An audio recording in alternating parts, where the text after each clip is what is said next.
Welcome to another edition of the Savvy Entrepreneur Show. This show is intended for all you entrepreneurs and small business people out there or people who want to become one. I'm Doris Nagel, your host for the next hour. The show has really two goals. First, to share helpful information and resources. I've made lots of mistakes. I've seen lots of mistakes. So if I can help some of you out there not make some of those same mistakes, then I've been successful. The second goal is to inspire. Sometimes being an entrepreneur is confusing. It's often lonely, I think. You have no idea whether you're on the right track or not. And sometimes it's helpful to hear a story or two of a fellow entrepreneur who's on the journey, who faced similar issues, and listen to how they work through it. So every week I have guests on the show who are willing to share their stories and advice. My guest this week is Heather Wentler. She is the executive director and co-founder of an organization called the Doyenne Group.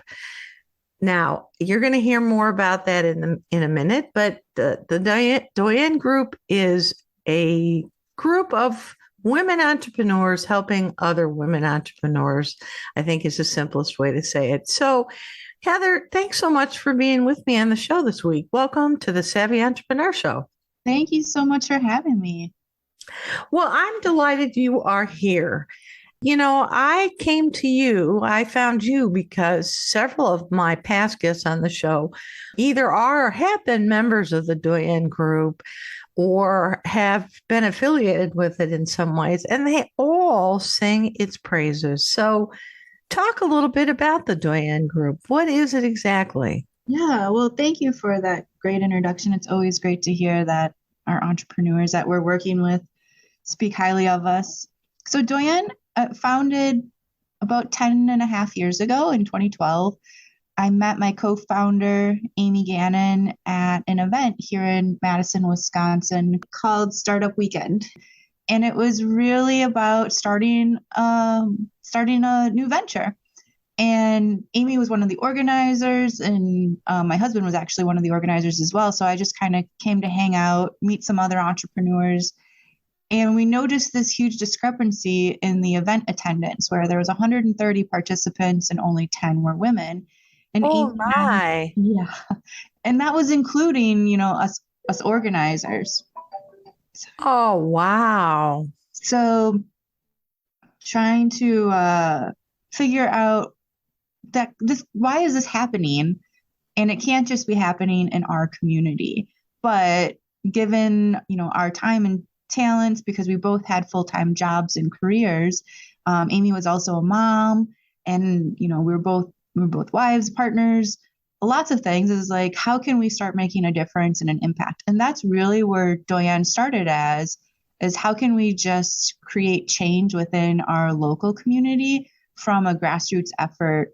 And it's morphed into what it is today and how we impact communities and the entrepreneurs that we work with.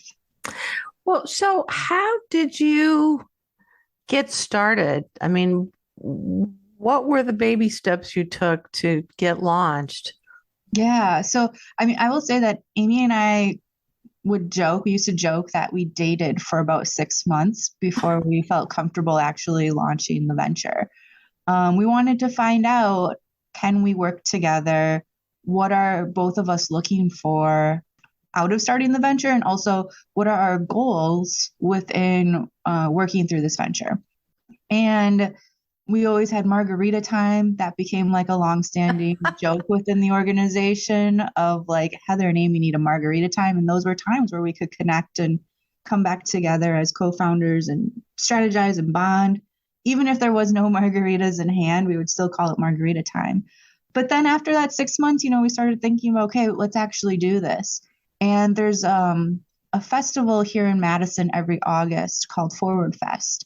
And it's, 5 days all focused on entrepreneurial journeys, events focusing on highlighting entrepreneurs, ways to tell stories, ways to get advice, ways to get connected with investors, other entrepreneurs, people from the business community, mostly here in Madison, but also from across Wisconsin and the Midwest region. to be able to move your venture forward. So we formally launched at Forward Fest. We did a women in business breakfast that sold out.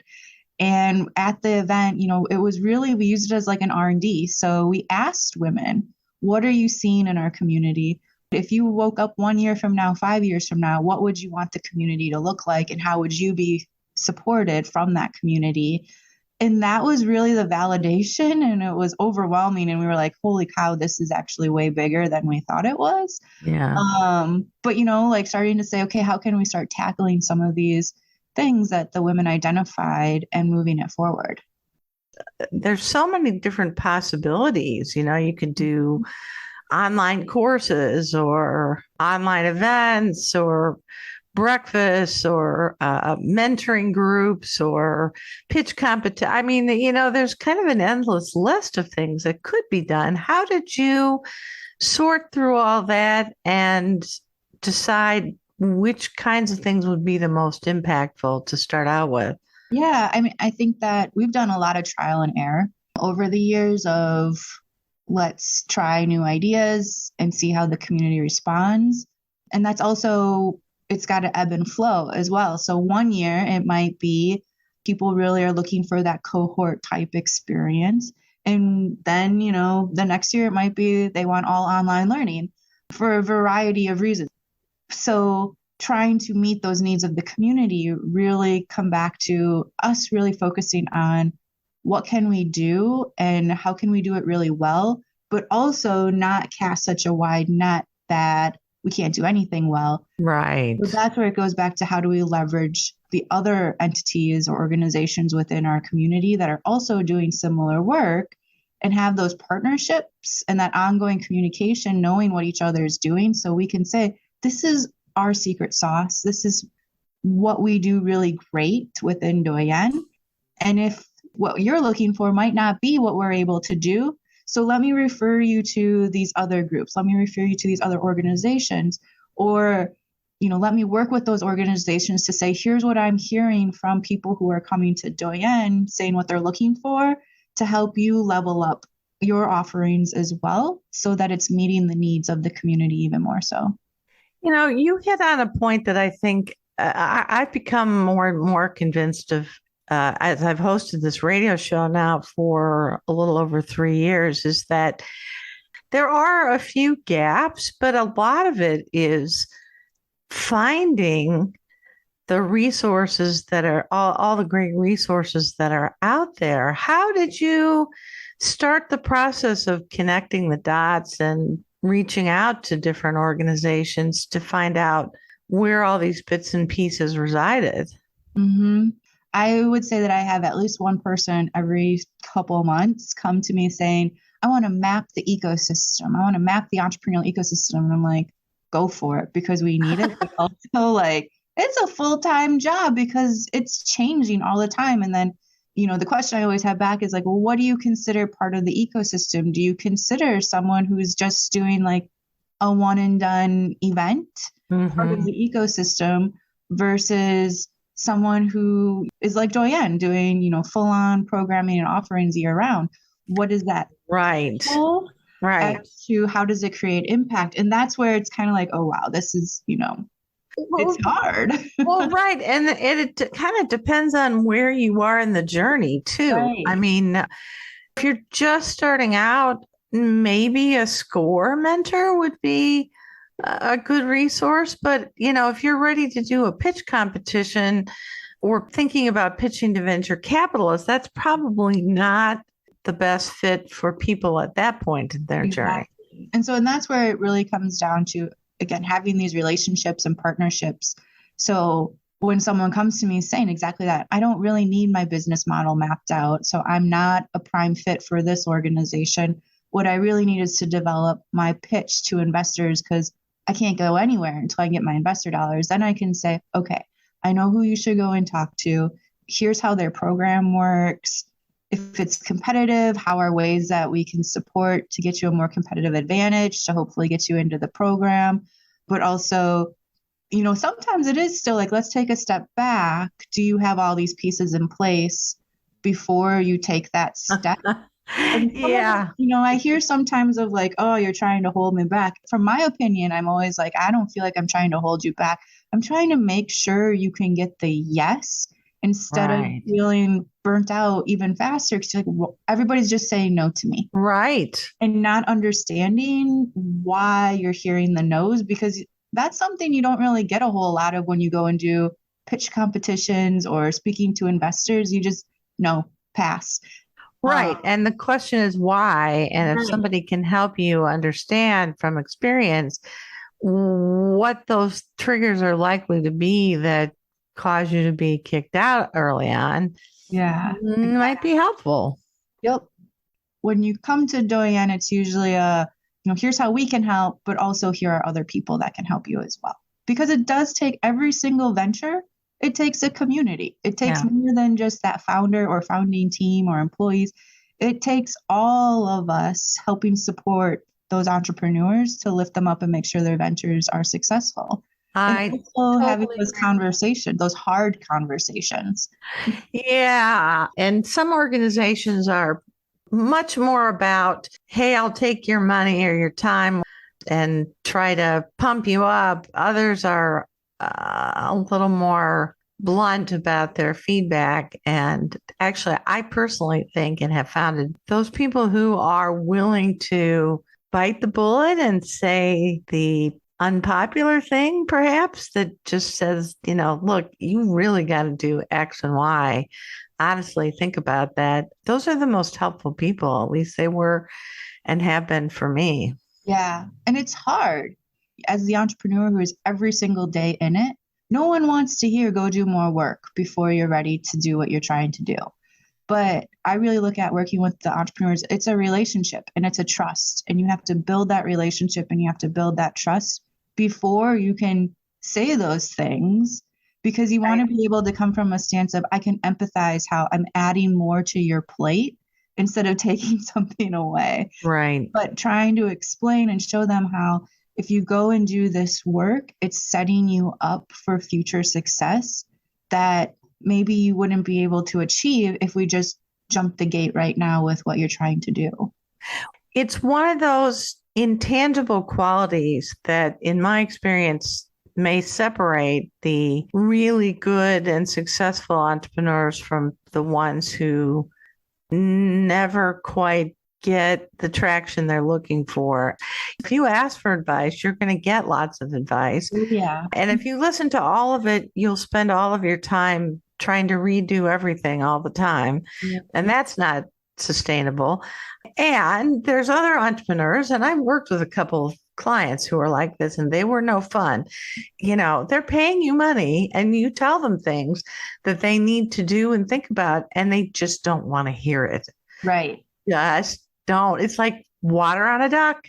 They nod and smile, but nothing happens. And walking that fine line, I think, is it's really challenging for entrepreneurs, especially because most entrepreneurs are, they're really fond of their idea and they're very vested in it. And they've spent a lot of time and energy and probably money. And, so finding that balance between listening, taking good advice, and actually acting on it versus trying to listen to everybody or listening to nobody is a fine line.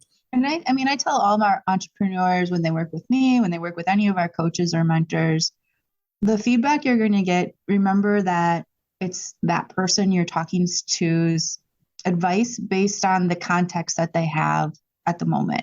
No one knows your business like you know your business. And it's okay for you to say, nope, or I don't think that's a good fit, but do it with respect. And also, as the coach or mentor, like take that feedback as well to be like, okay, they're not willing to go there right now. That's Right. okay. Because basically, what you're doing, and I use this analogy a lot, is like you're telling someone their baby's ugly. Well, that is true. You're saying, like, oh, well, maybe if you put the baby in like a cuter outfit, it would look better. Like Right. Right. that's what you're saying. And Right. that hurts. And that's what I feel like is a way to get across to people.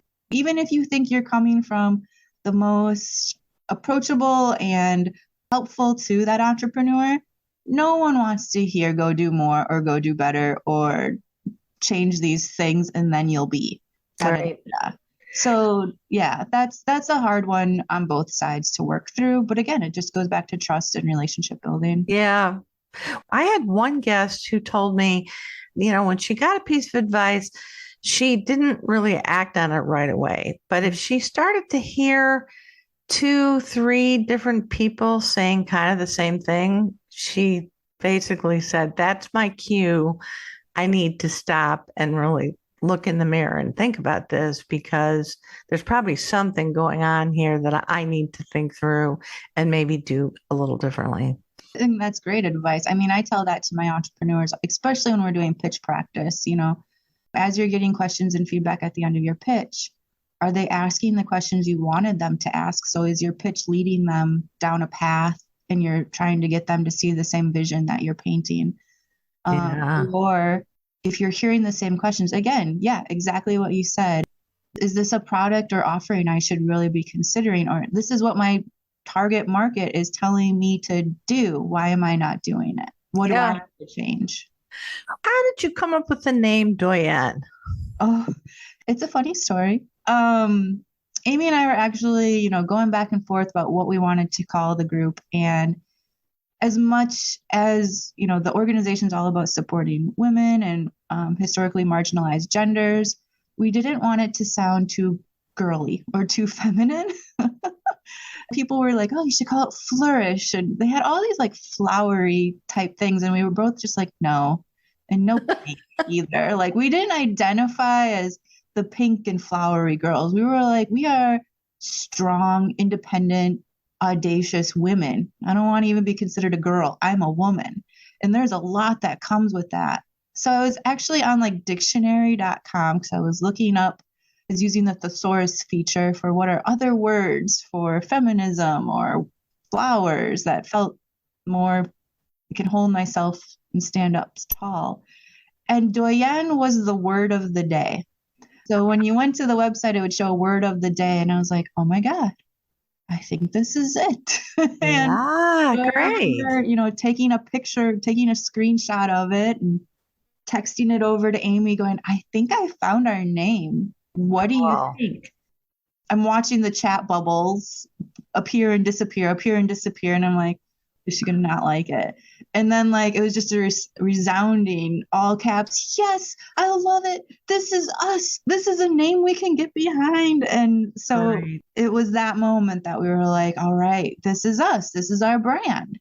And, it stands for senior most prominent woman in their field. And we've really recoined the term to mean, I don't know if I can say badass. You could say that. Okay. As a badass woman entrepreneur. So, again, that picture in our mind of someone standing tall, holding their head high, not taking crap from anyone and doing what needs to be done to make sure that they and their venture can move forward. I love that story. How did you fund the organization, at least initially? And is that still the same model you're using? Right. So we are a 501c3 nonprofit. When we first started, we were fully funded by donations and sponsorships. Oh, wow. It's an early day venture. So Amy and I were working for free. It wasn't until like year 5, I finally started getting a paycheck from Doyenne. And then year 6, Amy came in full time within the organization.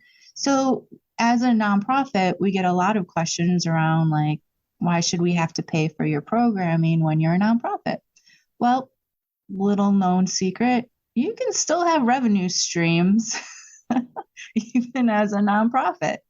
Nonprofits have a lot, if they're doing a lot of work, they often have a lot of expenses too. So we are a business, just like a for-profit. To do the programs, you need to cater meals, and there's a lot of expenses with organizing events or doing anything. Yeah, sponsorship money comes and goes.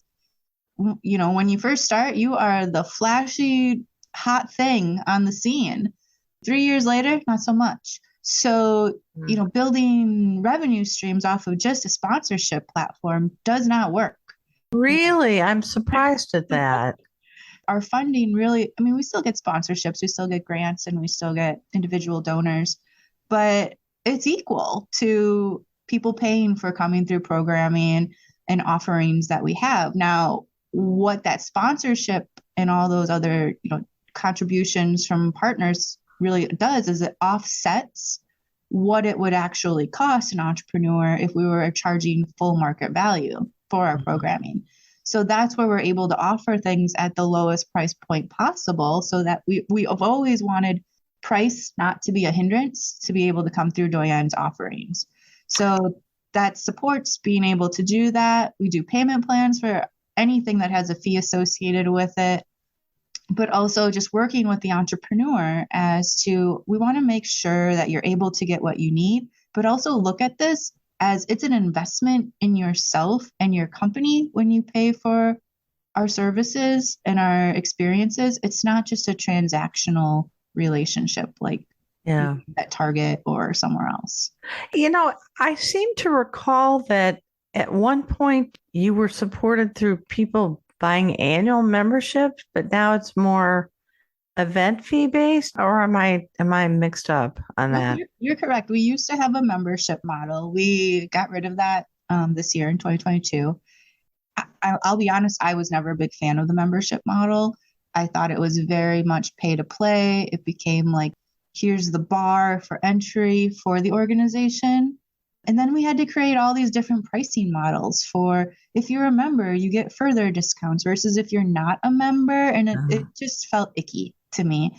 Getting rid of that membership, while it was a loss in revenue, we're able to make it up through showing our community, like, here's how we've created more opportunities for more people to be able to get support through the organization by not having this. But which turns into higher revenues and returns for the organization in the long run. It's nice because people can then look at your different offerings and events and decide what makes the most sense for them personally, and keeps those individual events very affordable, at least from what I saw. Talk about some of the key activities and events that you have. Yeah. So our signature program is our triple threat venture training. So this is a 20-week, as much as I don't like using the word accelerator, it's like an accelerator experience. And the reason I hesitate around using that word is when most people think about an accelerator, it means drop literally everything in your life. Usually you need to move to a different area, and all you're going to do for the duration of that program is work on your business. With Triple Threat, we really look at it as an entrepreneur, that's only one of the hats you wear, or one of the identities you wear all throughout your day and your life. So we've built out the program to really fit within what are those other hats that you're wearing, and that you don't have to solely be focused on business development. You can still be running your business day to day, or working that other job that you have to be able to support you being able to launch your business, or be a parent, caretaker, whatever those other responsibilities you have to be able to create the life that you want, all go into account, so that you're only putting in about 3 to 4 hours a week throughout that 20 weeks. That's very manageable. Now, at what stage are most of the people? I mean, some of these programs, you can come in with a concept and really not much more. Others, people are much closer to revenue, or maybe already have some revenue.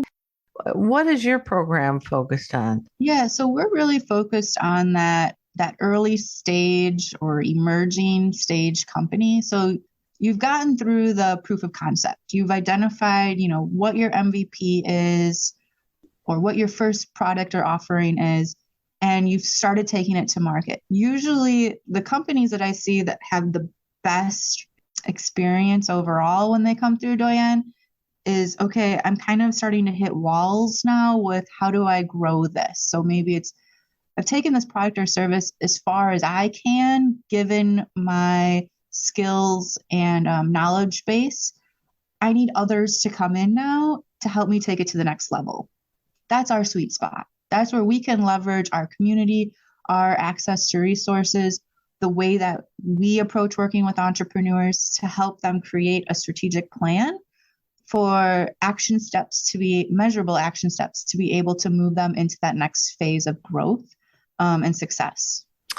Well, beyond the Triple Threat program, what are some of the other typical or key services and events that you offer? Yeah, so we do our ISO learning. This was, we launched ISO learning program in 2020, right after lockdown. So right after March in 2020, when COVID really became the full-on pandemic. And ISO, everybody thinks ISO is short for in search of. And I was like, oh yeah, I could do that way. But we were looking at it more as I thought it was International Standards Organization, like ISO 13001 or ISO 9001. That's what I thought you meant. Well, it actually is for isolated. Oh. You kicked off our program talking about sometimes the entrepreneurial journey feels like such a lonely experience. 100%. I hear that every single day. And so ISO is short for isolated. So how can we still create workshops and programming where you're learning something and you don't feel by yourself? So once a month, we do a program that highlights everything from like how to form an LLC to how to establish IP, how to set up your books and accounting, how to do projections, cap tables, to how to, handle your mental health when you're in these different phases of entrepreneurship. And we do them, over Zoom. Anyone, anywhere can join in these webinars. They're free to anybody as well. But then we also record them and we put them on our learning lab. And our learning lab, we call it like Netflix for entrepreneurs. So it has over, I think it's close to 90 offerings. Webinars, courses, podcasts, episodes that either we've created or we've worked in partnership with other organizers or businesses to create detailed, here's content knowledge that you're going to need as you run your business and through the different phases of your business. When people do pieces for the Learning Lab, the facilitators all must agree to anyone who watches the program on the Learning Lab or listens to it. If they reach out, they will get at least 1 hour of free support from the facilitator. So you're able to, like, I want to learn about, IP, intellectual property for my business. So I'm going to go watch the webinar and then I'm going to reach out to Stephanie and here are my questions for that. And Stephanie will take that meeting and talk to you with no fees or no like sales pitch that you need to become a client. Now, as we know, there's like gray area within that, especially when you're working with lawyers and accountants as to what is client privilege. Right. But mostly, they'll answer your questions unless it gets too detailed, like, well, I'm actually going up against this other company and I need to know how to keep myself safe. And it's like, whoa. Then we're going to need a client agreement in place. Right. But that's where, and then the other part especially with ISO learning and the Learning Lab is not everybody's in the same phase as your business and not everybody is available at 1 p.m. Central Time on the second Thursday of the month when the webinar happens. So you can go and watch these whenever, might be 10 p.m. when you're finally able to sit down and like, okay, now I can process this information, or 5 a.m. if that's when your key time is, or 6 months from now, because you're like, IP means nothing to me right now, but in 6 months, oh my gosh, now I need to know how. So that's really where that comes from. And we see, huge attendance on those pieces, either through the showing up live or watching them at a later time, so that they're able to process it at a rate that they're able to and come back to it and even watch it again. Yeah. Those were key. Those are our big ones. We also do one-on-one coaching. It used to be you could sign up with any of our Doyenne coaches. All of our coaches go through a training process for how to work with our entrepreneurs, and they have to pass it before they're able to meet with our entrepreneurs. What we were learning, though, was that people wanted to meet with Doyenne staff first. So that's become the new way of coaching. When you sign up, you're only able to meet with me or one of the other staff members first. And then we'll open up additional calendars to our other coaches. Gotcha. And you also get to work with the coach during that whole program as well. How do people become mentors? How do you match entrepreneurs with your coaches or mentors? Talk a little more about that aspect of your program. Yeah.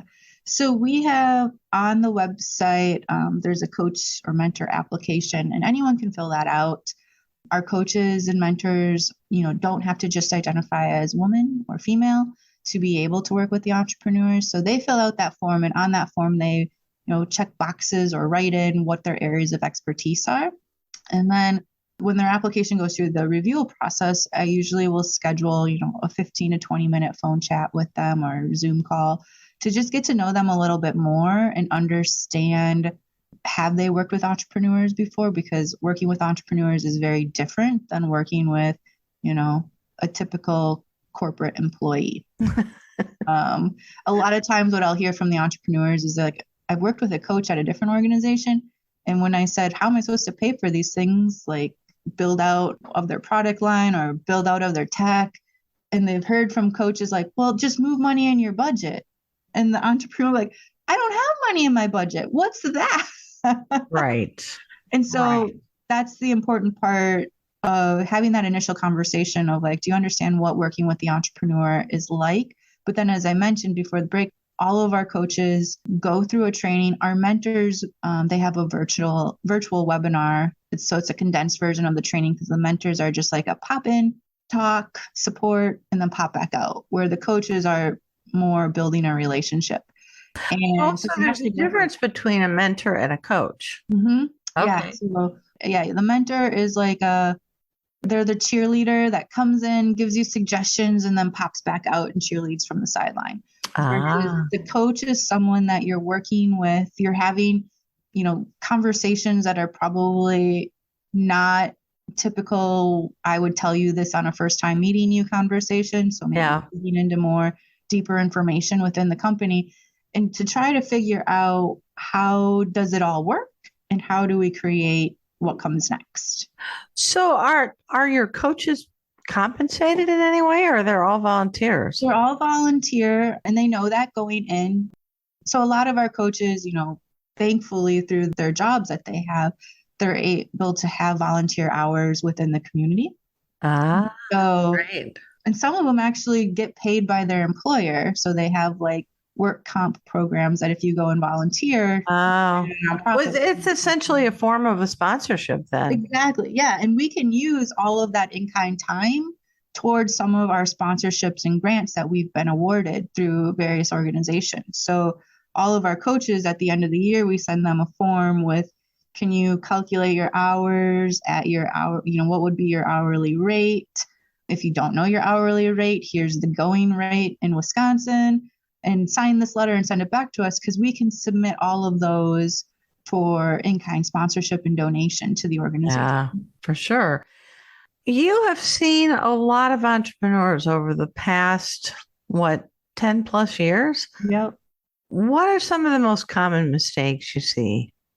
So some of the biggest mistakes I see is the entrepreneurs hold themselves back. And I think a lot of times they do it unknowingly. Oh, you got to talk about this. This is one of my favorite topics. I'm dying to hear your perspective on it. So talk about some of the ways people hold themselves back. So let me preface with my professional background is actually elementary education. That's what I went to school for. So I have a lot of studying and research into how does the brain form in those early years. And I really think how we behave in society as women really happens while we're still in utero.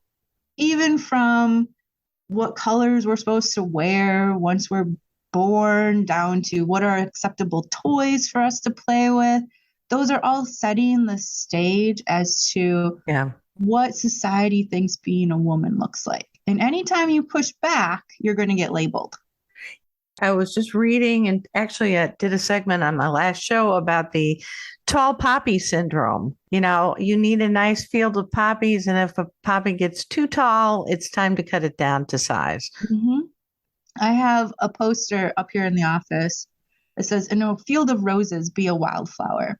Ah, well, that's a little different take, but the same Yeah, idea. but it's the same thing. Like the point is, it goes back to why we have the name within the organization, why the tagline is "Be Audacious." I love it because being audacious is, it can mean two things. It can mean being bold and brave and standing up for what you believe in, and it can also mean pushing boundaries. Right. Taking Making, risks, yep, and making people feel potent, uncomfortable. potentially attracting unflattering Right. comments. I mean, Yep. All of those things, as a woman entrepreneur, you're trying to overcome all of those societal norms that are saying you are worth 10 times whatever you're asking for.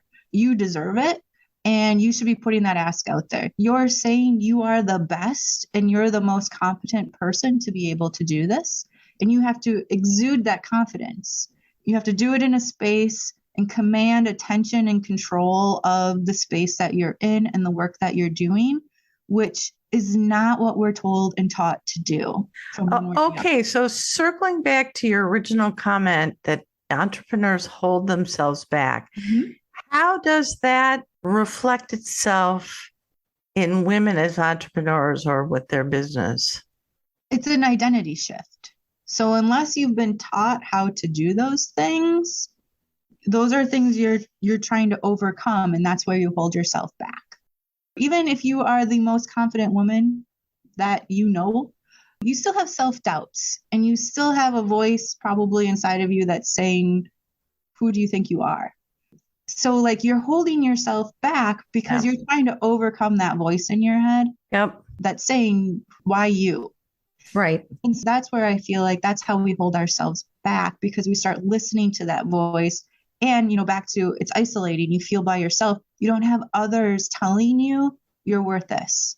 This resonates so much because one of the things I talked about on my last show was how much more difficult it is, even as a woman and a former entrepreneur. So it's not like I don't speak the language or I don't have some ability to relate, but how much more difficult it has been to get women guests on the show. Yeah. I am more likely to be ghosted by women entrepreneurs. I'm more likely to have nice conversations, but never be able to get on their calendar for the interview. I'm much more likely to get canceled on at the last minute. What is going on? And it almost never happens with men, almost never.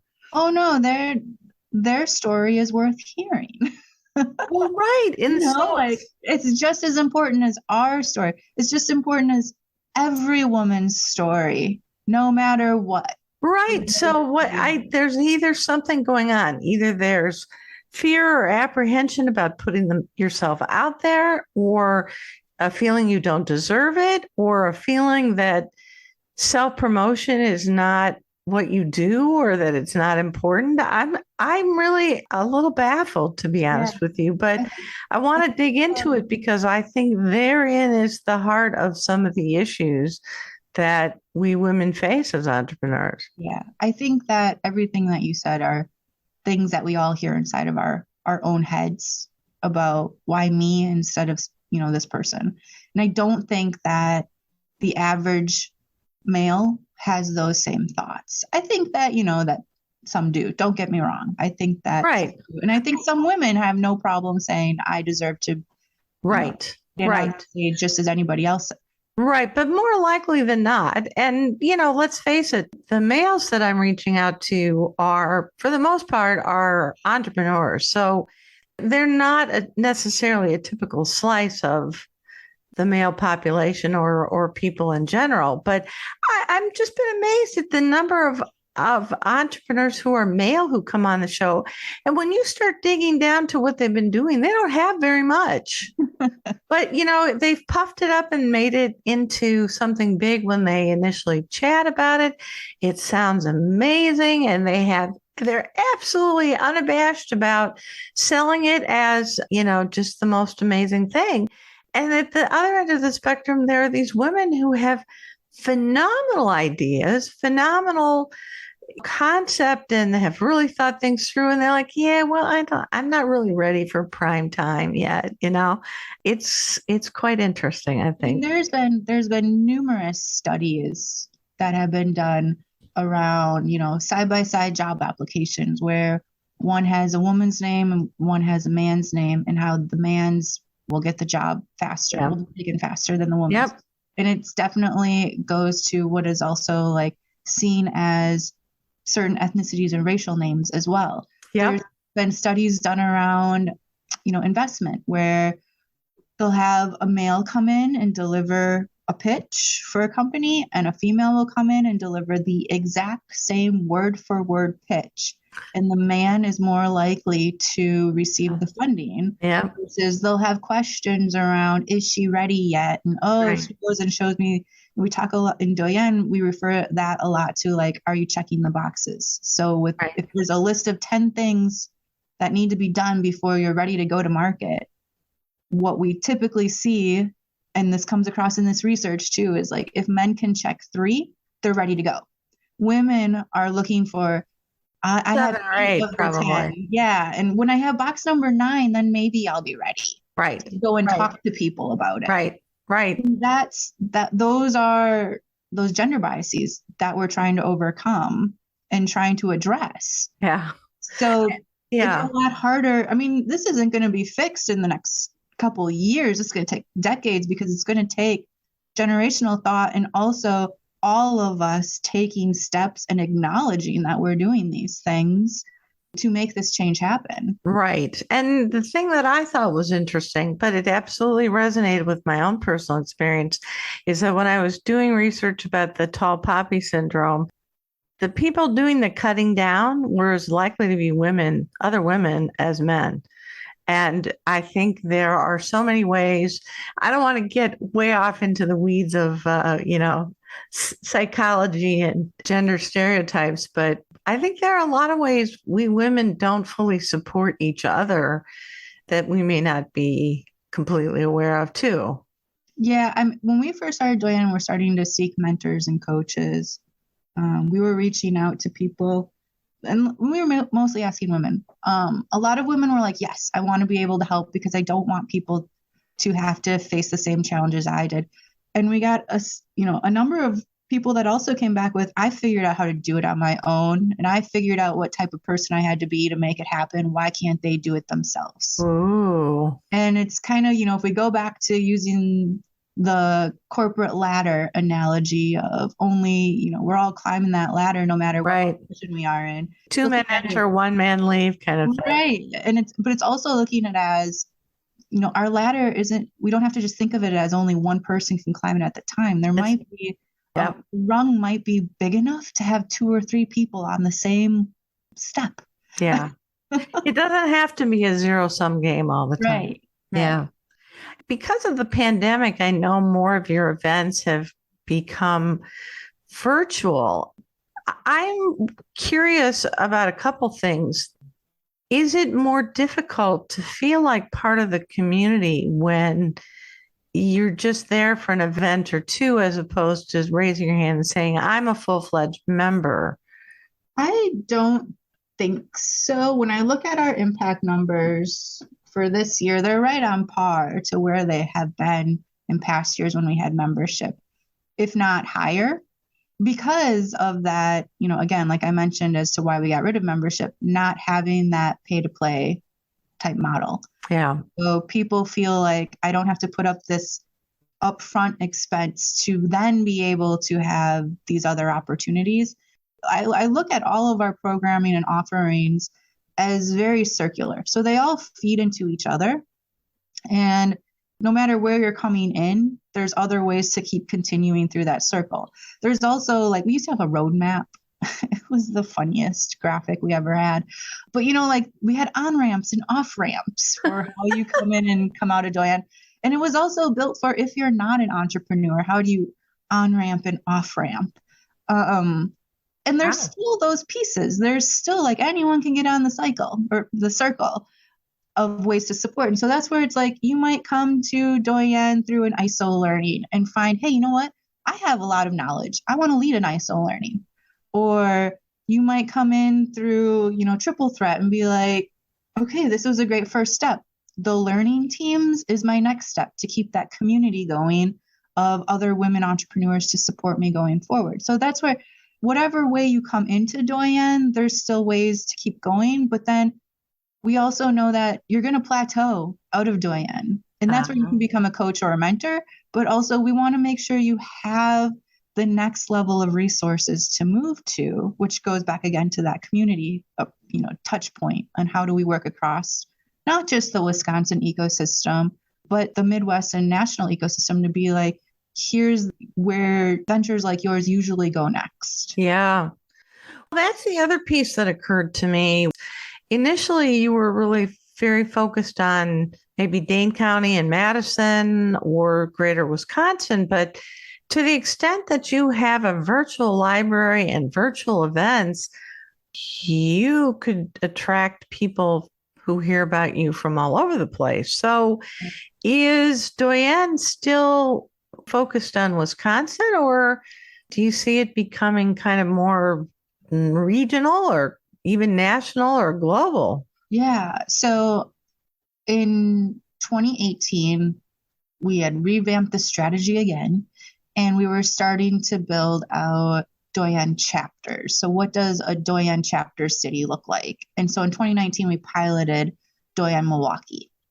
And so we have Madison and Milwaukee had their own Doyenne chapters where programming was happening in each of those communities. Then, so one thing I haven't mentioned is at the end of 2019, my co-founder Amy was actually involved in a tragic helicopter crash with her daughter and passed away while they were on Christmas vacation. I'm so sorry. Thank you. So we came back, with, oh my gosh, we just lost half of the executive leadership within the organization. 3 months later, pandemic happens. So wow, talk about a couple of body blows. Yeah, we're still in the middle of like heavy grief and trying to dig out what comes next. And then, hey, guess what? Our offices are basically closed and we need to figure out how do we keep this going. So it is a classic case of pivoting, yes. pivoting, right? We were lifetime figuring it out. And, those close to the organization saw it happening day to day. But I will say that the silver lining with pandemic is we had to go virtual, and we have had to figure out how do we create this space where we can hit entrepreneurs where they're at when they need it most, and still without having those in-person interactions, hear and understand what they're looking for. I've continued, even though, many things have gone back to in-person this year, or people are adapting a blended model, which I'm starting to explore more of, but trying to figure out how do we create an actual equitable blended model where virtual and in-person have a same experience. Right. That's hard. And so that's why I've chosen to not offer an in-person option right now. Exactly to your point, what I'm able to do is hit entrepreneurs from not just my local community, right, but everywhere, right, at a fraction of what it cost to the organization to be able to have even just the 2 cities up and running. Right. I mean, your ability to scale at least certain offerings is much bigger. So it kind of leads to my next question is, where do you see Doyenne in maybe 3 to 5 years? Ooh, you got me doing deep thought, blank stare right now. Fortunately, we cannot see you doing that. We cannot see your jaw dropping to your desk at this point. So, you can make something up and I'll believe you. Please don't hold me to it. But, I honestly don't know. When I'm working with the entrepreneurs, even right now and towards the end of 2022, I'm telling them that I still feel like our economy is at this unstable point. We don't know. I don't know if a recession's actually going to happen because the economists keep changing their mind. Right. And so when you're planning your business, I'm telling them to still only really be thinking about 6, 12, maybe 18 months from now. So 3 to 5 years, a lot can happen in Well, 3 yeah, months. to add to that, I'm not even sure that we fully processed all the implications of the pandemic. And certainly one of the things that has happened is the number of people interested in entrepreneurship has picked up. Yeah. Certainly more women than men proportionally have left the workforce, at least temporarily. We don't know if it's permanent or not. Certainly the other thing is the demographics of people starting businesses. Women are starting businesses at a much higher rate than men. And actually, women of color are the last study I saw said that women of color are starting more businesses than any other demographic. Yeah. So I'm not sure what that quite means either, Yeah, I think that this is where, especially in 2020, everybody kept saying, I just want to go back to 2019. And part of me understood what they meant because we felt comfortable in 2019 of knowing like I can be out in the world living my quote unquote normal life. What happened through the pandemic, and I think is still happening and repercussions happening, there's no going back. We are developing a new normal. And that new normal needs to look different because if we want to see more gaps closed as far as equity and sustainability and just overall success for everybody, we cannot keep operating at what our society looked like in 2019. There needs to be super big overhauling changes. We identified a ton of systems that don't work from every single level within our society. Right. And they've been thrown in our face. And instead of being thrown in my face, like here's 1 or 2 a year, it's like 1 or 2 a week. Yeah. Right. And all of these things are extrapolated when you're like, but I didn't really, now we're moving into the new normal, but I didn't have any time to process all of that trauma, everything that I've gone through for the past 18, 24 months. Right. And I don't even know if there's agreement that it's the new normal. I don't. Some people think that, some people think, well, we're already back to where we were. And I think some people are like, well, wait, we don't even have agreement on what the new normal should look like, or it does look like. So I agree with you. I think there's still a lot of debate, work, tension. I don't know. Use your word about what that looks like. That's where it's like, what does 3 to 5 years for Doyenne look like? I don't know. I don't even know if I'll be in this position anymore. That's the other part. But it's what we ask our poor entrepreneurs. We want them in their business plan to put that together. So, and again, just don't hold me to it. Exactly. Exactly. Heather, I knew the hour would fly by. I feel like you're somebody I could probably chat with for another hour or 2 hours. And I would love nothing more at some point to sit down over a real live cup of coffee with you. And hopefully I'll get a chance to do that. But if people are interested in knowing more about the Doyenne Group or some of the events and the amazing library that you have, or maybe connecting with you to talk about being a coach or a mentor, what's the best way for them to do that? Yeah, so if you go to doyennegroup.org, a lot of the information is up there. Anyone can email me. It's heather@thedoyennegroup.com is my email.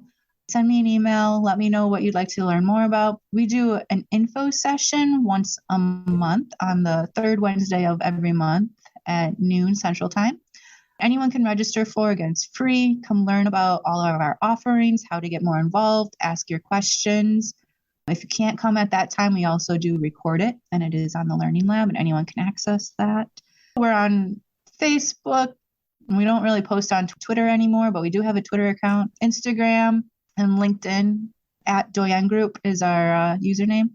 And you're welcome to follow along, and we do have a newsletter mailing list for learning about events. And then once a month, we do our Brick by Brick, which is our digital publication that's all focusing on how do we transform the narrative around what does entrepreneurship look like. I subscribe to it, and I will attest it's a really done publication. So check that out, folks. Heather, thanks so much for being with me this week. It was really a delight having you. Yeah, thank you so much for having me, and it was so nice talking. Well, likewise. And thanks to all my listeners. You are the reason I do this every week. I want to encourage all of you out there to check out my new YouTube channel dedicated to the Savvy Entrepreneur. It's called the Savvy Entrepreneur Radio Show. And there you will find all sorts of past episodes of shows. It is a library full of amazing guests with amazing stories, telling about their journey from the heart and also sharing some of their best free advice. So I guarantee if you listen to some of the shows, you'll be inspired, you'll learn some tips. The shows are available for download. Please like, comment on your favorite shows, and be sure to subscribe so you'll be notified of every single new episode that's posted there. I welcome comments and questions. Reach out to me. My email is dnagel, Nagel, at thesavvyentrepreneur.org. Be sure to join me again next week. But until then, I'm Doris Nagel, wishing you happy entrepreneuring.